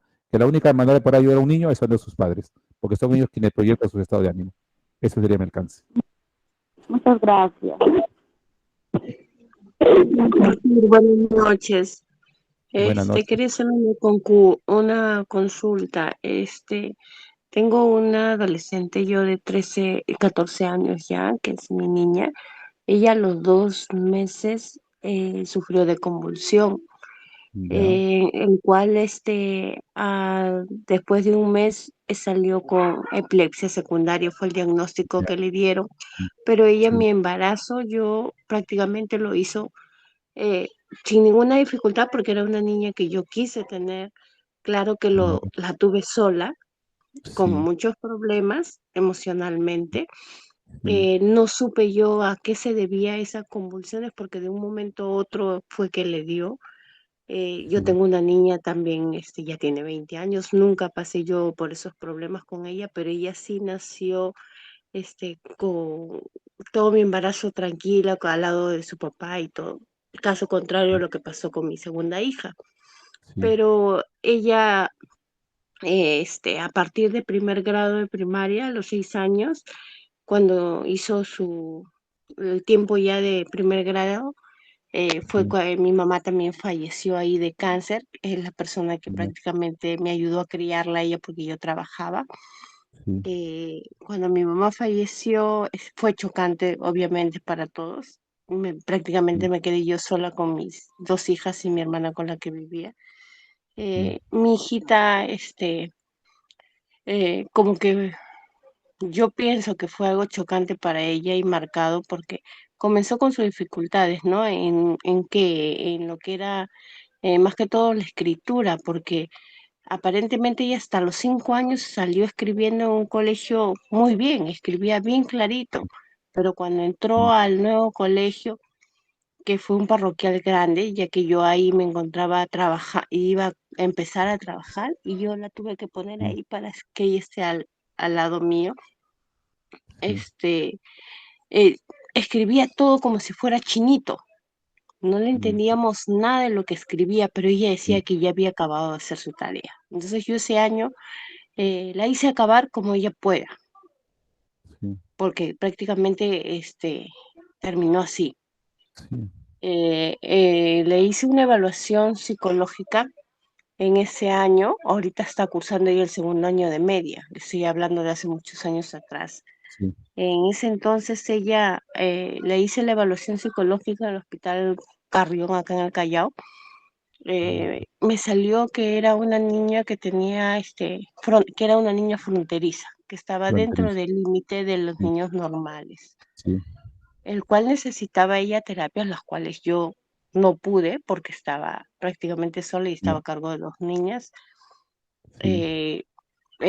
Como que la dejé avanzando a lo que ella iba, ¿no? No le exigía más de lo que ella de repente no podía.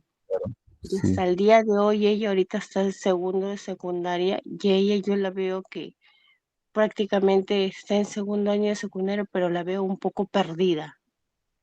Le Ya, falta un poco, por más que ella pone de su esfuerzo, hay veces me dice, mamá, no entiendo, mamá, no puedo. claro. Entonces quisiera saber si ella está o puede tener de repente algún problema o algún trastorno de los cuales usted haya mencionado, ¿no? ¿Y qué es lo que Claro, puedo hacer ahorita en su adolescencia? correcto. Ya. Hay un antecedente, ¿no? En la etapa prenatal, perinatal, postnatal, ¿no? La niña hizo una pequeña crisis, ¿no? Epiléptica, ¿no? Que le llaman trastorno generalizado, ¿no? Tónico clónico, ¿no? Que le dicen una enfermedad. Pero posteriormente ya no. Entonces quiere decir que esta pseudocrisis creo que ya evolucionó y desapareció. Y Sí, así es. pero cuando y usted también me dice, ¿no? Seguido a eso también hubo la pérdida de su abuela, que fue muy significativa, ¿no? Que en algún momento pudo haber regresionado, tal vez afectado emocionalmente. Pero inicialmente usted dice, cuando comienza sus clases, ella como que responde académicamente. Pero el tema de los trastornos límites, ¿no? Por ejemplo, la inteligencia que es limítrofe, es una performance intelectual que llega hasta el 6,79 y generalmente se diagnostica a partir del segundo grado. Significa que el niño va a primer grado y da la apariencia de un desempeño normal. Cuando se comienza a presentar su déficit, cuando recién comienza a cursar cuando segundo grado de primaria. Entonces ahora, ¿no? Ella dice, mamá, no entiendo, me es difícil. Entonces es una niña inteligente, tiene conciencia de su déficit intelectual. Yo creo que sería muy importante hacerle una evaluación nuevamente de su coeficiente intelectual y conocer su ritmo de aprendizaje. Y en función a su ritmo de aprendizaje, en qué área sobresale, de alguna manera fortalecer, ¿no? Y en la que hay déficits, ver, ¿no? Ver cómo lo podemos anivelar. Porque ella puede tener ahorita 13 años, pero puede tener una inteligencia de una niña de 11, puede tener atraso intelectual 2 años, 1 año, y todo eso va a depender de la evaluación que se le haga y que se la realice y posteriormente ese documento elevar a la institución donde su hija estudia para que los maestros conozcan su ritmo de aprendizaje y puedan de alguna manera pues, hacer que esa niña desarrolle labores y capacidades intelectuales de acuerdo a su edad. Porque exponerla, ¿no? a un nivel donde tal vez sus amigos responden, participan, el desempeño es bueno, entonces ella puede sentirse un poquito desafiliada, menoscabada y puede afectar mucho su autoestima. Entonces todo eso se tiene que hacer prevención. ¿Ya, maestra? Sería mi alcance. Continuamos. Ya, ahora estamos hablando, vamos a pasar a la epidemiología. Entonces, se habla de la epidemiología a nivel mundial, porque estamos hablando del manual del DSM-5.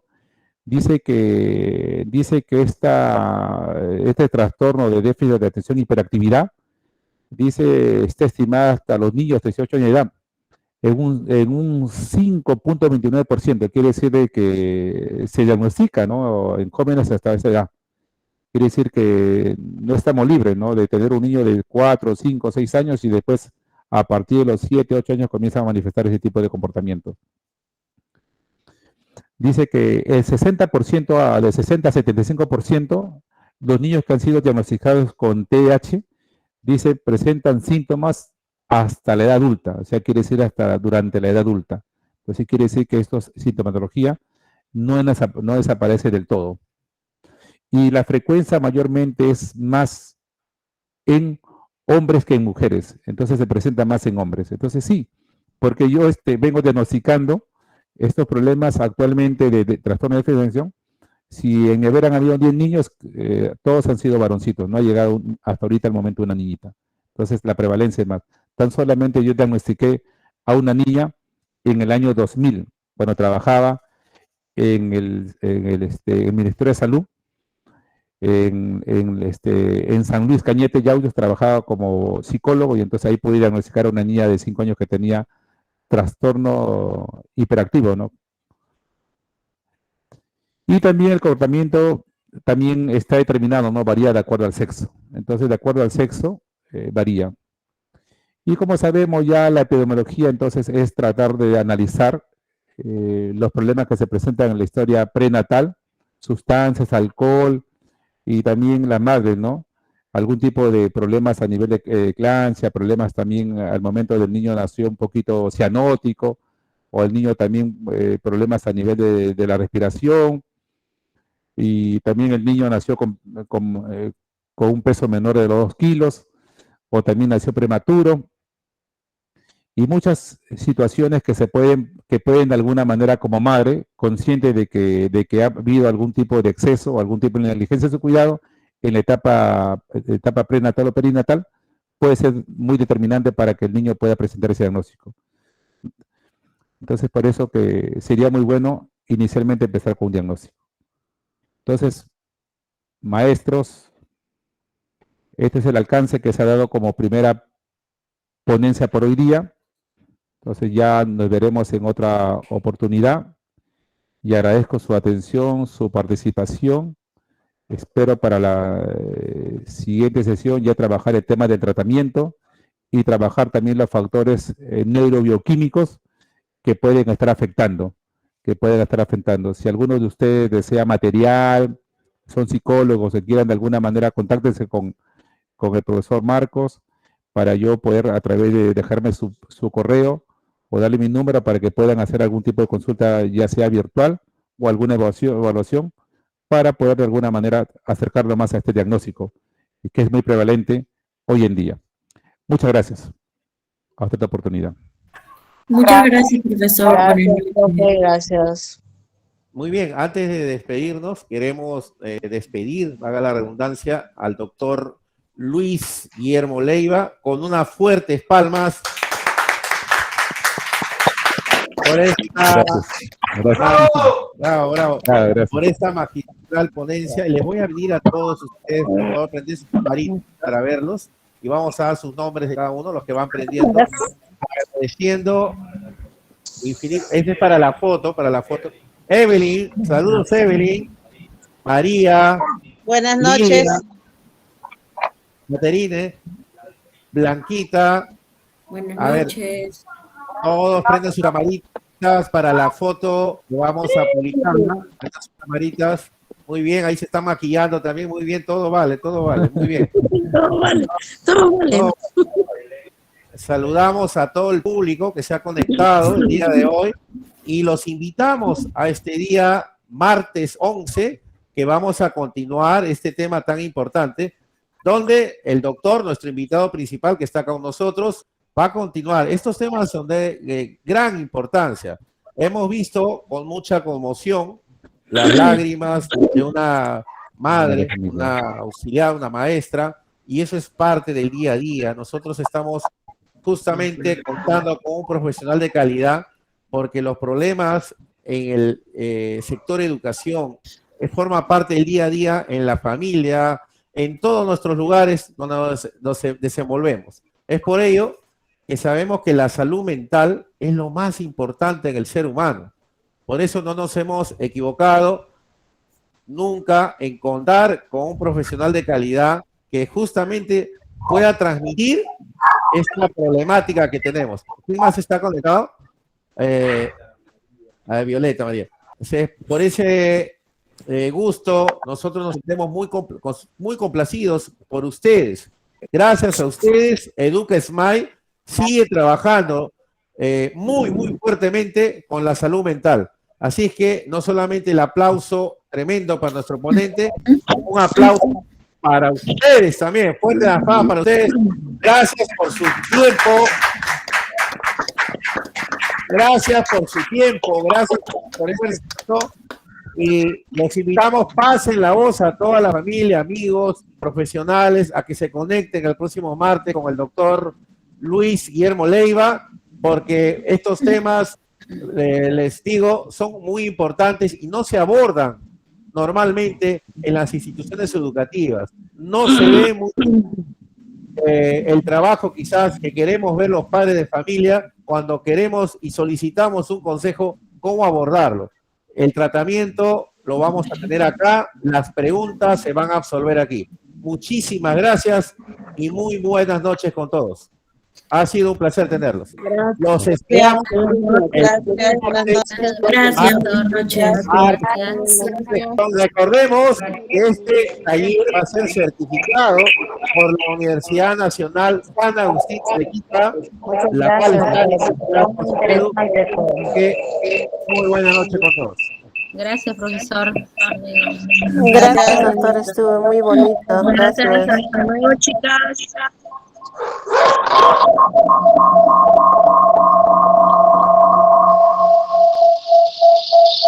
Adiós, colegas.